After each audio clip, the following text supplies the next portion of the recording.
समय की बात है जब यीशु और उसके चेले यहूदिया से गलील को जा रहे थे। वे रास्ते में चलते चलते बहुत थक गए थे। मैं बहुत थक गया हूँ भाई। तुम सिर्फ थक गए हो, मुझे तो बहुत भूख भी लग रही है। ये रास्ता कब खत्म होगा भाई? अरे भाई याकूब, जब गलील पहुंच जाएंगे तब। क्या भाई पतरस, ऐसी परिस्थिति में भी तुम्हें मजाक सूझ रहा है?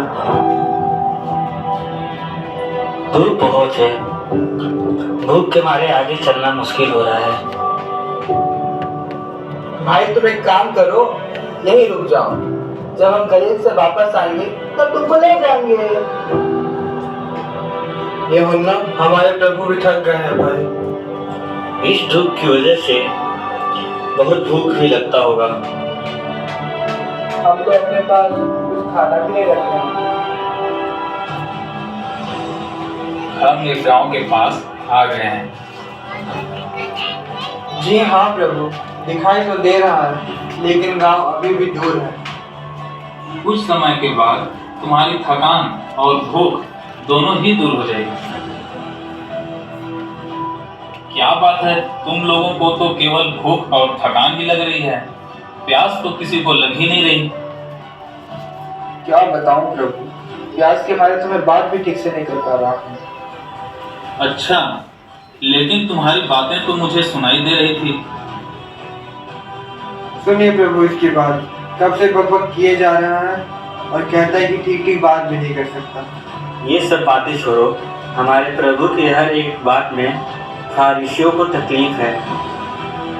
प्रभु के ज्यादा चेले बनने से भी वो लोग दुखी होते हैं और हमेशा गलतियां ढूंढते रहते हैं।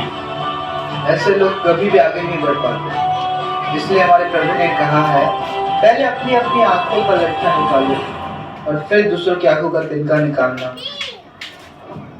खुद तो कुछ कर नहीं सकते हैं, लेकिन दूसरों की गलती निकालने में माहिर हैं। देखो, हम सुहार नगर में पहुंच गए।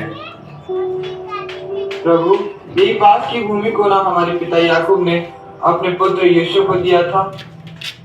हाँ, और ये कुआं भी उन्हीं का है। मुझे यहाँ थोड़ा बैठने दो। आप बैठ जाइए प्रभु, और हमें भोजन मोल लेने के लिए नगर में जाने दीजिए। हाँ प्रभु, भूख तो बहुत जोरों से लगा है। बिना खाए आगे बढ़ना मुश्किल है। ठीक है, जाओ और जल्दी वापस आ जाना।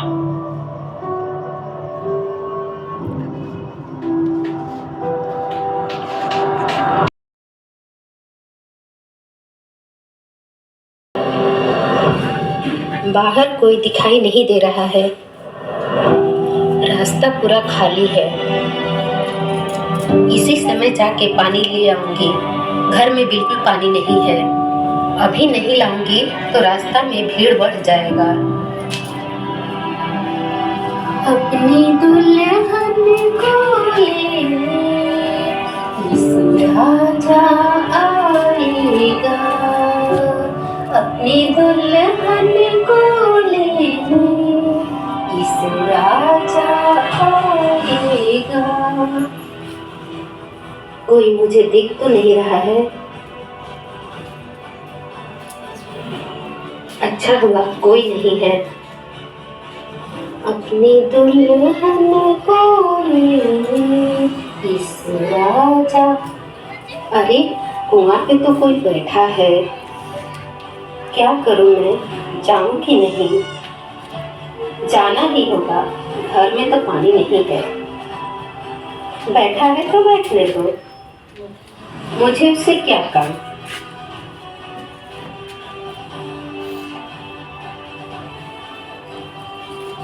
हे नारी, मुझे जल पिला, मैं प्यासा हूँ। आप किससे पानी मांग रहे हैं? तुमसे। मुझे थोड़ा जल पिला। क्या आप मुझसे पानी मांग रहे हैं? हाँ, तुम ही से मांग रहा हूँ। आप पतले पहनावे से तो एक यहूदी लग रहे हैं। हाँ, मैं एक यहूदी हूँ। लेकिन मैं तो एक सामरी हूँ, मेरे हाथ से पानी आप कैसे पिएंगे? क्या मैं एक यहूदी तुम सामरी स्त्री के हाथ से पानी नहीं पी सकता? नहीं महाशय, यहूदियों किसी भी प्रकार का व्यवहार हम सामरियों के साथ नहीं रखते। क्या तुम मुझे जानती हो कि मैं कौन हूँ? नहीं महाशय, मैं आपको कैसे जानूंगी? हे नारी, अगर तू जानती कि मैं कौन हूँ तो तू मुझसे पहले पानी मांग। अगर मैं आपको जानती और आपसे पानी मांगती तो क्या आप मुझे पानी दे देते?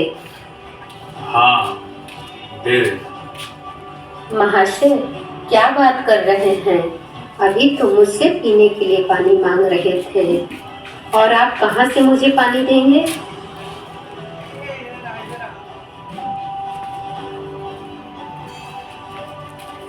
आपके पास तो कुछ है भी नहीं और ये कुआं भी इतना गहरा है।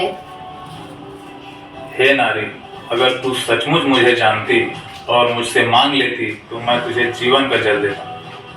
तो वो जीवन का जल आपके पास कहाँ से आएगा? ये कुआं है ना, हमारे पिता याकूब ने हमें दिया है। क्या आप हमारे पिता याकूब से भी बड़े हैं? इस कुएं का जल जो पिएगा वो फिर से प्यासा होगा। और आप जो जल देंगे? जो जल मैं दूंगा और उसे जो पिएगा वो अनंत काल तक प्यासा ना होगा। क्या ऐसा जल आपके पास है जिसे पीने के बाद प्यास नहीं लगती? हाँ, केवल प्यास ही नहीं बुझाता, वरन उस पर जल का एक सोता बन जाएगा और अनंत जीवन के लिए उमड़ता रहेगा। तो ठीक है महाशय, वो जल आप मुझे दे दीजिए ताकि इतनी दूर मुझे पानी भरने ना आना पड़े। तो जाओ और अपने पति को बुला लो। महाशय, मैं शादीशुदा नहीं हूँ। हाँ, तुम ठीक कहती हो कि तुम शादीशुदा नहीं हो, क्योंकि तुम 5 पति कर चुकी हो बिना शादी के। और अभी जिसके साथ तुम रह रही हो उसके साथ भी तुम्हारा शादी नहीं हुआ है। महाशय, आपको मेरे बारे में सब कैसे पता? आप तो मेरे गांव के भी नहीं हैं। मैं सब जानता हूँ। मुझे लगता है आप भविष्यवक्ता में से एक हैं।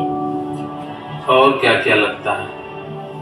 आप कहते हैं कि हमारे आराधना करने की जगह यरूशलेम में है, लेकिन हमारे बाप दादा ने तो इसी पहाड़ पर आराधना करते थे। हे नारी, तुम जिसे नहीं जानते उसकी आराधना करते और हम जिसे जानते हैं उसकी आराधना करते हैं, क्योंकि उद्धार यहूदियों में से है। मगर याद रख और मेरे बातों पर विश्वास कर कि न तो इस पहाड़ पर न यरूशलेम में, परंतु वह समय आ गया है आत्मा और सच्चाई से आराधना करने वाले सच्चे भक्त पिता की आराधना करेंगे, क्योंकि पिता ऐसे ही आराधकों को ही ढूंढता है। मैं जानती हूँ मसीह जो श्रेष्ठ कहलाता है वो आने वाला है। और क्या क्या जानती हो? जब वो आएंगे, जैसे आप मेरे बारे में सब कुछ बता दिए, वैसे वो भी सब छिपी हुई बात को बता देंगे। मैं वही हूँ जिसका तुम सब इंतजार कर रहे हो। क्या आप वही मसीह हैं जिसका हम सब इंतजार कर रहे थे? मेरे भाइयों बहनों, सुनो सुनो, जिसका हमें इंतजार था वो मसीह आ गया है। मेरे बारे में सब बता दिए हैं। आप सब भी आइए उसके पास। मैं जानती हूँ मसीह ही उद्धार करता है, मसीह ही आनंद जीवन है। मसीह बिना हम स्वर्ग नहीं जा पाएंगे।